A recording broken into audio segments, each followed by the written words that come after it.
We're going to go on and get started. Y'all come on in. I don't know if you should start with it, seeing that half of them aren't here yet. All right, we're going to jump right into it as we wait for people to get here. A couple things, and then I'm going to hand it over to Jeremy. There are sign-up sheets there and out here. If you're wanting CD copies of the class, we do have it on video. Maybe you don't want to see our faces, which is cool. You'd rather just pop a CD in. We do have CDs of that. Many people have requested them. We're starting to release those. So if you are interested in listening to this later.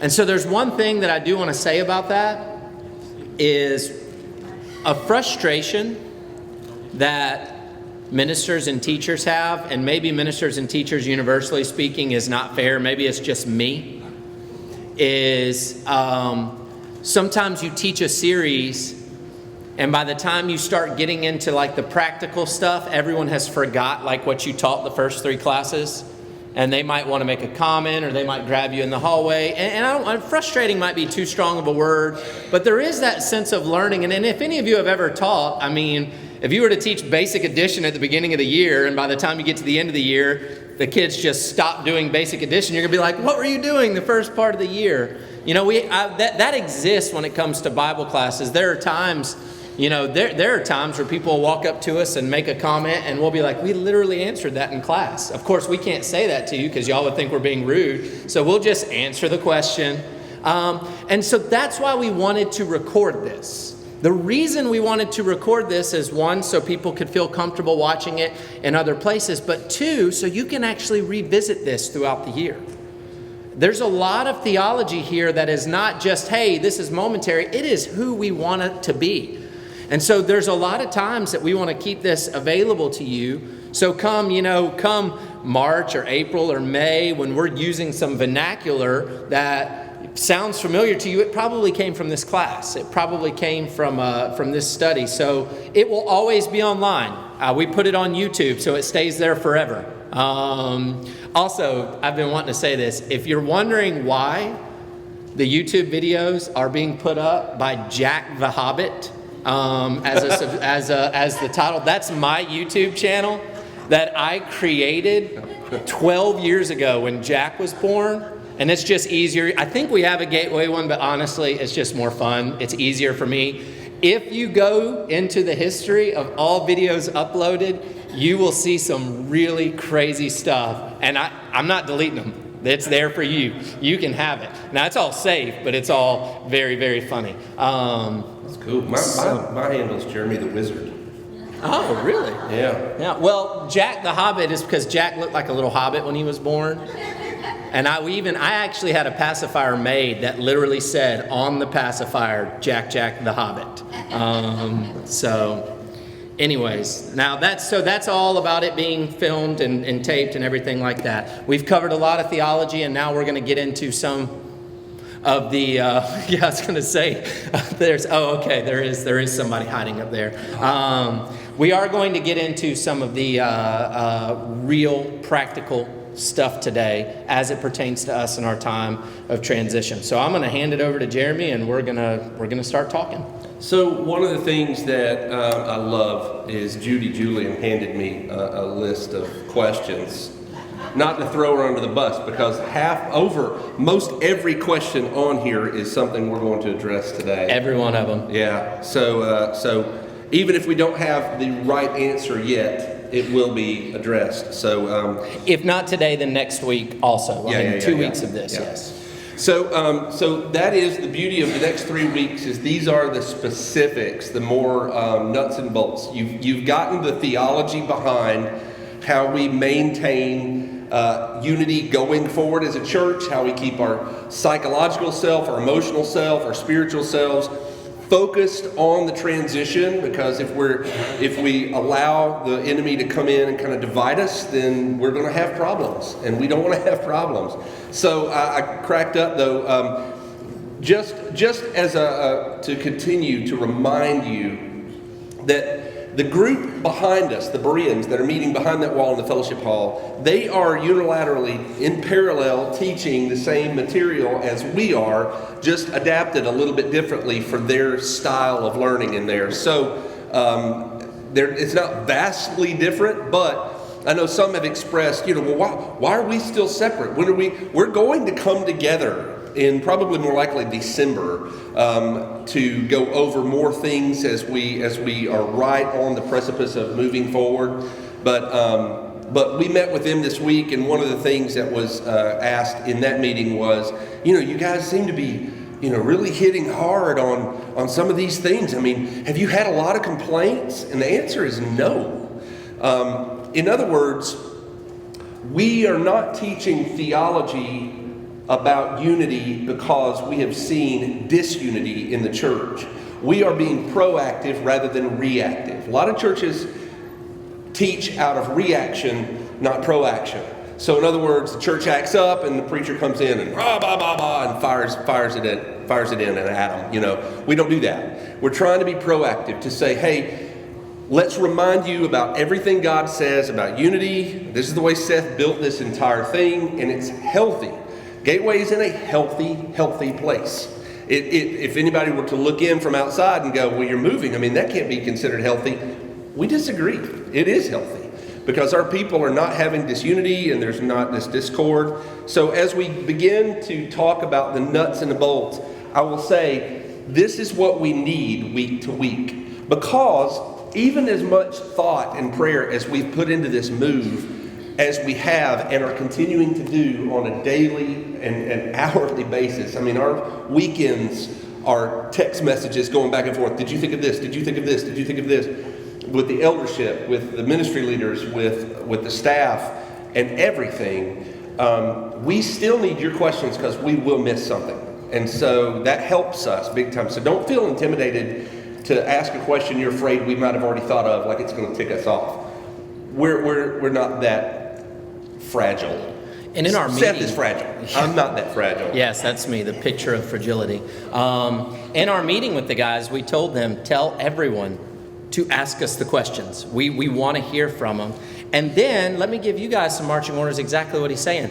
We are going to do our best to answer every single possible specific question these next 3 weeks. So if somebody walks up to you that's not in class and says, I wish they'd answer these questions, I would love for you to say, that's why we're doing the Church in Transition series. That's why we're doing this at 9 a.m. because we don't want it to, we'll talk about it from the pulpit, but we don't want to fill up our entire time with that. So This is a great opportunity. So you can share the information that that we talk about You have here. permission to be reactive. Just hit them. Yeah, absolutely. Well, I won't, but you can. And then we'll pray for forgiveness. All right, so practices in transition. Some of the things that we are going to talk about, these are some of the things that we will be doing. In other words, the idea that we'll be moving and going to Sundays at Washington High School, which right now is going to be the location for our temporary place.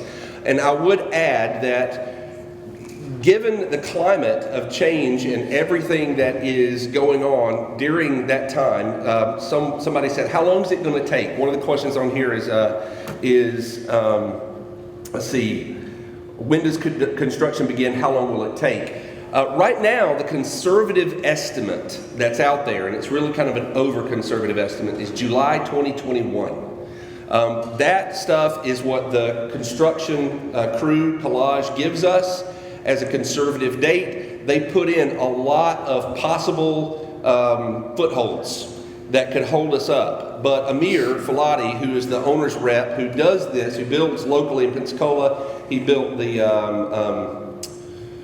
what's the big deal down at the end of Pensacola Beach? Portofino. He built Portofino, and so he's built a lot of other places. He has looked at that date and said, hey, listen, this is a really conservative estimate. I think that it will either be in at the latest January 2021 or at the end of 2020. Now, that's an ambitious goal. I'll say that. So we're looking at that time. But even in that time that we're at Washington High School, if God opens the door to say, hey, listen, this is going to be a better opportunity, then we will pray about it, and we might even do that. We might even leave Washington High School, go somewhere else. But for right now, that is the place. That's the place where we can make, where we can afford it the most and save money in the process to go toward construction and all of that. So anyways, in that process, though, some of the questions that have been asked are, what are we going to be doing? What are we doing as a church? Because we're going to meet on Sundays at Washington, but then what? Will we have Wednesdays? Will we do anything else? We're going to be doing a lot of things, and here's some of the things that we're going to be doing. One of the things that Seth is going to be implementing soon is a daily Bible reader thing, which is for our church. It's a spiritual thing to be doing. It's not read the Bible through the year, which are popular sometimes, and sometimes we get that wild hair to do that. But this is going to be more of a specific thing for our church to be reading through together during the transition. The crux of what we need you to do during the time we'll be in transition are life groups, meeting in each other's homes. This is huge, and it needs to occur. And as a matter of fact, I'd say that if it does not occur, if 60% of our church does not meet in homes, we're going to experience disunity in the group. It's just going to happen. That's just the nature of how churches work. That's the nature of how separation anxiety is. So we want us, if you have not plugged yourself into a life group, you can still sign up to lead a life group, or you can host a life group, or you can be a part of a life group. But you need to be in tune about all the stuff that's going on with our life groups. Let me give you some specifics on life groups and what it's looking like right now. At this time, I am collecting interest in people leading and hosting a life group. Now, you can let me know that in multiple ways. You can fill it out on your phone right now. tinyurl.com. It's in your bulletin. tinyurl.com/gatewaylgleaders. It just gives me your contact information. You can do that same thing on a kiosk out there after church. And if you're like, I don't want to touch my phone right now, I have the paper that you can go and fill out also at both Connect tables. Today is kind of not the last day I'm taking that interest, but we've been talking about this now for 3 weeks. If you filled out one of those forms, if you have led a life group for me in the past, or you have expressed interest in life groups, you should have actually gotten an email from me this week. Now, in this email, I sent you a packet, which I said in the email, it's not short, and I'm not making apologies for it, because that's how serious our life group situation is and what we want you to do. Now, in this form, I ask you some questions because I want our life group leaders to be leaders. I want them to be leaders and I want them to facilitate discussion, but I want there to be discipling, and I want there to be mentoring, and I want there to be a flexibility in your leadership style to really grow that. Now, that's what I'm collecting right now. Starting next week, hopefully, starting next week, we will have enough groups to where we will begin signing up for those groups. I am going to have, I told you all this last week, I'm going to have a large poster of the entire city of Pensacola all the way through a full 20-mile circle, and you're going to see a pin where every single life group is in Pensacola that we offer. Now, 2 things. Number 1, I want you to say, oh, here's a group close to me. I can do that. Number 2, I want you to feel challenged when you don't see enough red pins on the board. Mm-hmm. I can't tell you how many times people are like, we need a young families life group in Perdido. Guess what, guys? I've never had a young adult leader step up in Perdido to do a strictly young adult. And y'all might be like, I live there. He's calling me out. Not exactly, but I'm letting you know that we can't conjure up life groups like this. We can't just snap our fingers and there's a magical life group. That's exactly what you're asking for. Yeah. We need you. We need our people. So that's what's going to happen there. We're going to create ways. Now, life group leaders, I told you this in the email, your job is going to be to recruit your life group. Meet people, know people, see people. Hey, I've not met you. We do a life group on Sunday afternoon, Sunday evening, on Tuesday nights, on Thursday nights. We'd love for you to come and be a part of that. Reach out to those people and recruit them. Now, we have 3 dates, 3 Sunday morning dates, August 25th, September 1st, and September 8th. Jeremy will be closing out Church in Transition on August 25th. I will be offering a life group leader training class that I'd like for all life group leaders to attend at least one of those. It'll be the same class for 3 weeks, and you need to come to at least one. At that training, we will talk about all the specifics of why this is so important. I'm going to give you some resources that I have found that will help you keep your group together and also help us keep our groups in front of people. You know, that's going to be the issue. Come March, we're going to be in Washington. We got to find a way for people when they walk into Washington to see where our life groups are.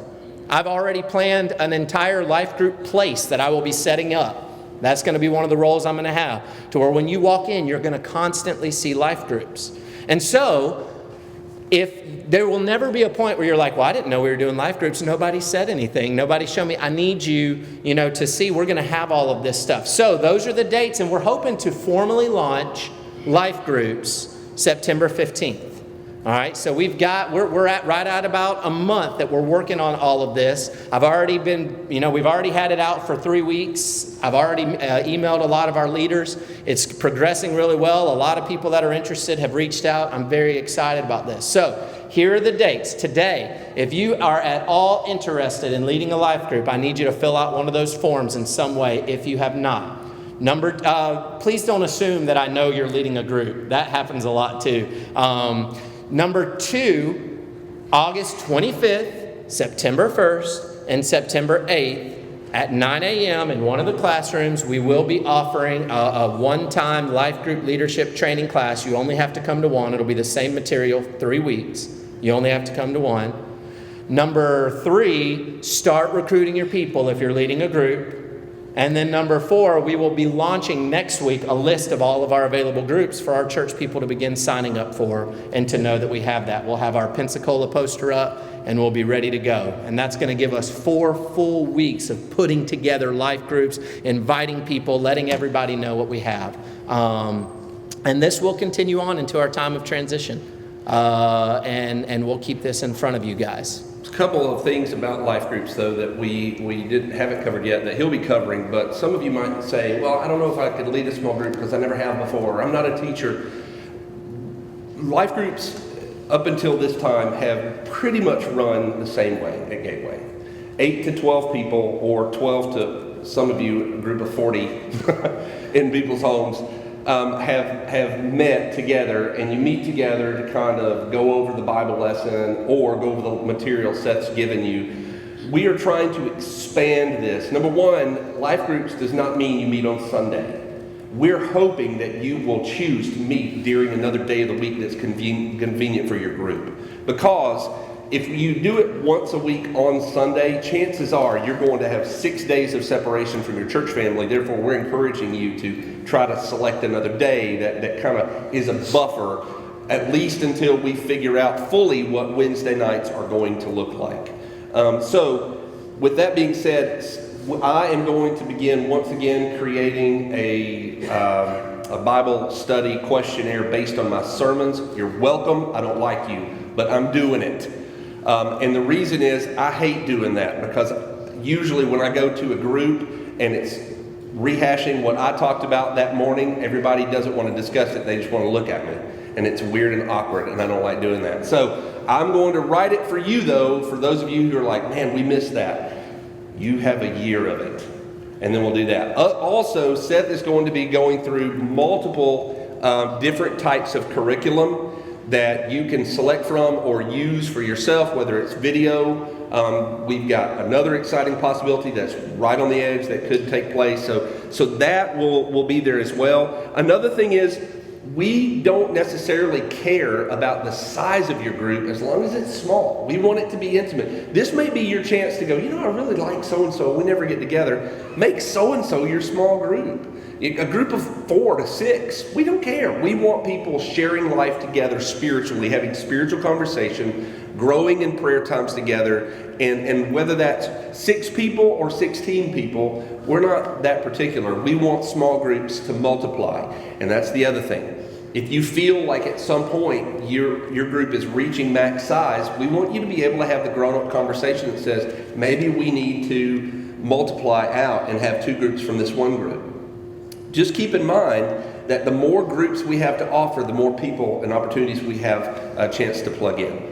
So that really covers, I think, unless I'm missing something, small groups or life groups. Real quick, that packet that I sent out, if you are interested and you don't want to commit, you still fill out the form. Let me send you this packet and read over this. It has everything Jeremy just said and more. It has everything you need to know about life groups. If you're right at the edge and you're like, I just don't know, I'm hesitant. Just fill out the form and let me send you this, and it will kind of help grease those wheels in either direction. Sunday morning Bible class, that's one of the questions up here. Are we going to have a Sunday morning Bible class? The answer is yes. We're going to have a Sunday morning Bible class at Washington, and it will probably take place in the main room. What main room is that? The room that we're going to be using at Washington is their cafeteria. And for those of you who might have been in there, you might be like, oh man, that's small. It seats 550 people. It's not small. We are also, as fate would have it, as blessing would have it, we're not going to be the ones setting up and tearing down those chairs. That is going to be done by their custodian, which I'm so thankful for, because we were really sweating that. But what we are going to have to set up week to week to week are our projectors, our computers, and our sound equipment that will be set up. That stuff will be stored at Washington in a special locked place. At least right now, temporarily, hopefully permanently, but we'll find out more on that. We are actually going back to Washington this week to look through Washington, to tour the facility again, to make sure we can figure out everything. Because one of the questions is, where's the nursery going to be at a high school? The answer to that is, no idea, but we will have something. And Jennifer is actually going to tour that this week as well, as we try to make ends meet out of it. One of the difficulties is that these classrooms are set up with 4 feet by 3 feet by 3 feet tall desks. Those desks cannot fit out the door. They have to be taken apart to go out the door. That means they can't be manipulated into a corner of the classroom unless they're stacked 12 feet high to the ceiling, if you understand what I'm saying. So you don't have a ton of space in those rooms. So we are going to be going through all of that, trying to make the best space possible for everybody. But it just means that we're going to have to step up our game for a while and try to figure that out. Now, we're always open to ideas. That doesn't mean your idea wins, but we're always open to ideas. So let us know if you have any ideas on that. We'll get back to you as we know more specifically what that might look like. And as far as those ideas, please respect the idea also that sometimes you might have a great idea that just won't function. And we'll just have to say, sorry, it doesn't work. For instance, him describing those classrooms to you, because we've had several people, well, can't we just do a nursery in a classroom? And the answer is not right now. We need to go look at it. We need to break this down. Our Sunday morning Bible class as of this moment is we're going to have a Bible class, everyone together in the in the cafeteria. It will be a 9 a.m. class, very similar to what we're doing right now. In fact, this is one of those subversive ways to get us thinking in that direction. We're going to do it again in December. We're going to have one good Bible class. Some people have asked about the student ministry. We have to go look at these classrooms and see what is conducive, but please know that we're going to do everything we can to make that a possibility. But right now, yes, you will have an adult Bible class set up for you at 9 o'clock that will have us all together going over various things for our Sunday morning. Oh, and there was something else that you said. One of the things that we're also asking for is the grace to be fluid. Yeah. Just because we give you a plan for January, February doesn't mean that we might find better ways to execute the plan in March and in April. Mm-hmm. We may get there. You might walk in the first 4 Sundays and it looks different every single Sunday because we're trying to find that best practice that allows everyone to feel comfortable. Because honestly, setting up chairs and doing a Bible class, that's easy. It gets in the weeds when we start talking about nurseries and children and everything like that. Yes?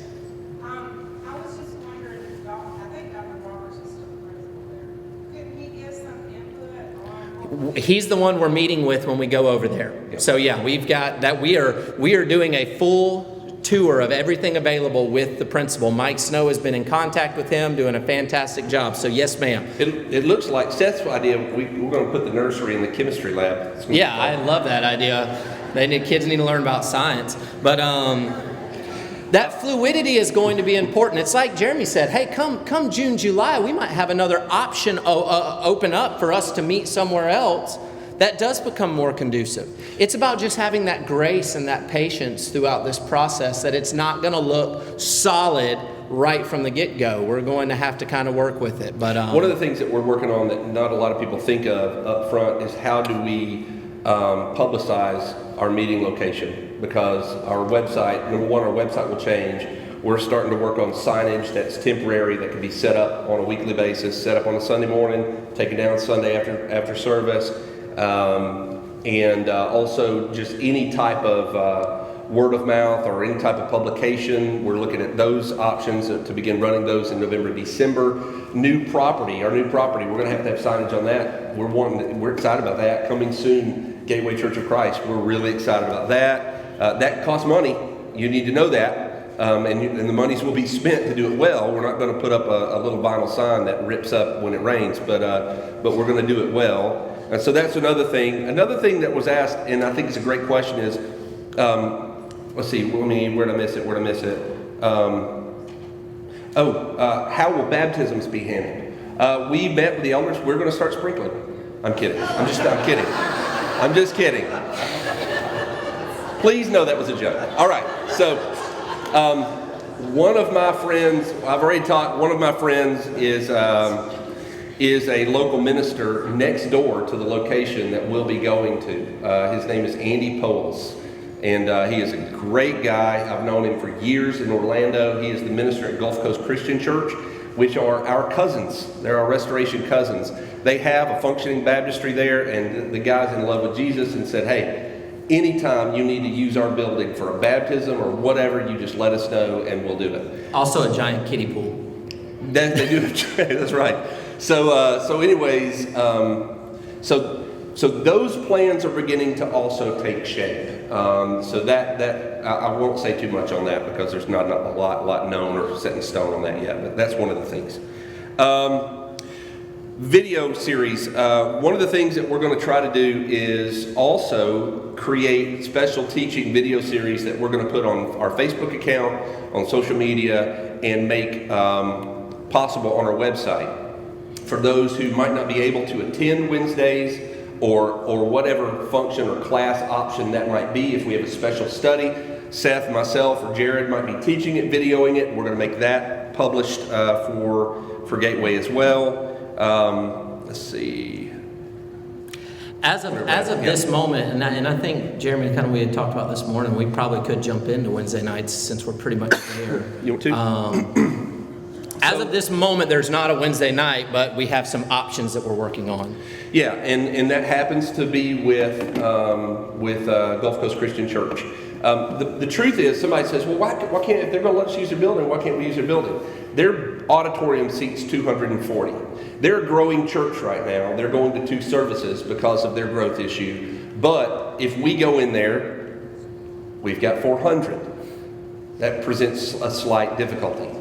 So what we are looking at right now is we're beginning to talk with them about the possibility of holding our midweek Wednesday night class there as an option for them to attend and for us to put on. They do 2, they call it Next Gen. They have their teams that meet in one building, and then they have in their lobby a small, and I mean small group. He said that it's the Next Gen class that we have there. So for us, we could possibly go in and use their space, their auditorium, to teach our class, and we'd have plenty of space to pull off on a Wednesday. So there's the possibility that we could be doing that. Again, nothing set in stone, but that is just one possibility that we have before us right now. Also, your life group can be a Bible study, or you can lead 2 life groups. And lead one that's the family around the table, and one is a Bible study, an actual kind of a Wednesday night Bible study. You have that freedom to do that. Yep. And I would say this too, speaking on behalf of the youth. Again, all new stuff, but with their youth meeting on a midweek, one of the concerns we've had is our youth's big event is the midweek Bible study. And we've thought about, for years, we've thought about killing Wednesday nights here at Gateway because it's just so poorly attended. No offense, it's just poorly attended. And our culture has shifted to kind of say, hey, we're not really interested in the midweek Bible study anymore. But every time we've gone to do that, people show up with a plank and a patch over their eye and try to make us walk it. So what we're saying is that we would rather give you an option, or give our teens an option where they can continue to meet and enjoy time together. And so there's the possibility right now of our teens doing that with Gulf Coast Christian Church. Some things to walk through in that, but and that, again, it's nothing set in stone right now, but that's a possibility of keeping things as familiar as we possibly can, at least in transition. Another thing that we've talked about, and it's, will the homeless ministry be on hold until we are in our new building? No, it won't. We had a meeting this past Wednesday night. We actually have a potluck you're not invited to today, right after You were church. invited to it for like 2 weeks before today. Yeah, that's right. But it is specifically to talk through and make plans on how our homeless outreach will continue to function in the time when we don't have a place. That might mean partnering with another organization, partnering with another church, or doing what we can to take it, to make it, not transient, what's the word I'm looking for? Mobile, to make it mobile, so that we're going out to homeless camps, we're setting up shop, we're doing different things, offering meals. So it might look different. A couple of things that are going to take place is we will not have a clothing closet anymore. Where are we going to put those clothes? Nowhere. So for right now, we're not going to have a clothing closet. Also, no Hope House. We have no house, right? The house that's on our property is being demolished, so it makes spot for the new property. So we really don't have a lot of options as to what we're going to do. So our homeless outreach is having to be creative, which I love, to be honest. It's kind of like you get a natural reset to say, hey, let's rethink of how we're going to make a difference in the community. I really think probably all of our ministries need that reset button every now and again, so we don't get stuck in old ways and that typically die if they don't change. That was that one. What am I missing? I'm missing one more question here. Where will the church office be located? Right now, the church office's quickest transition is going to be in the building that we will eventually be renovating. So temporarily, Gateway's office, we will be officing in the 610 Burgess building that is still up and running. The tenants, which is the state of Florida IRS basically, is going to continue meeting there through, I believe, January or December. And so we will be there. However, when it comes time for us to be out of there, we will probably have to relocate. And when we do, we'll let you know. We're going to be extremely open about where. We're not going to go set up office somewhere and not tell you where we are. Just so you know. Although that might be a good idea sometimes. We might tell some of you. But anyways, we're going to be set up at some location, and the whole goal with that is to try to save as much money as possible. Jeremy had talked about creating, when you come into Washington, we're actually going to have available for you. Yes, Miss Audra. When will be the last time that we will meet here? Oh, great question. So we have to be out of this building January 15th is the last time. Now, we're going to be probably in full move mid-November, mid-December, as far as moving stuff to selling some stuff that's in, not all that's been decided, selling some stuff that's here, donating some stuff that's in here, taking some stuff and putting it into storage. But probably the last time we will meet in here will be, I think it's safe to say, probably the second week in January before we make that transition. Now, that's not set in stone. So that's really an unknown answer right now. But we want to have one really big final celebration, which is kind of what the October Gateway Homecoming is set to do as well. But we want to have a big celebration for us, a final worship in this room that celebrates so much life of what's happened here. Let me jump back. Jeremy and I have talked about creating something like a facts sheet or something to where every time you come into Washington, at what we'll have for our connect tables and in our bulletin will be the location of our office, the location of all. So there should never be a moment where you are missing well, where are they? Where are they? We're going to keep that information. It's going to be part of our worship culture, is letting you know where we're going to be. Yeah. So let me hit this, because this is two huge things that we're going to be doing in the middle of our transition. Our eldership for the past 2 years have been going through, discussing, revisioning, who are we? Where are we going? What are we going to be about?